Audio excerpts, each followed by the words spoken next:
और हाथ में चूड़ी ला ए लालो मैं टेंडौरी बाजार से ले रही होगा तो बाबा मोड़ा में है वो एकदम झटा तो दिल था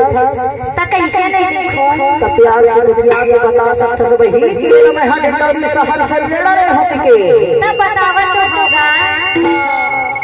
ये बता काय ये हाथ में बढ़िया बढ़िया देहा बखोरा पहले हम से कहां से हम हो हाथ के बखोरा ना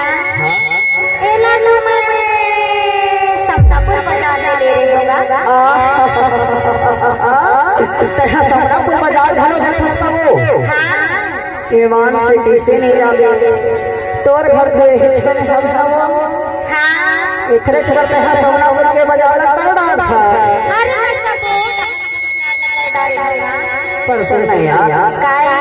एकदम झकास आदत हवे ले खड़े हो तो बताओ ले खड़े हो तो बताना एकदम झकास आदत हवे जब ले देखे हम तब ले तो एक एक चीज ला देखत हबो का चीज ला देखत ये बता ये तोर कमर के करधनिया ना कहां से ले हसे हो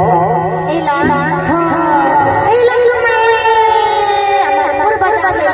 हमारे पर बाजार से ले रहे हैं तबे तो मैं हम सोचत रहे हम कबू कबू अगर मिल जाते सामानपुर सोनापुर के बाजार जाना तब हम छोट बन चीज ले लेता टीवी पर दिखाओ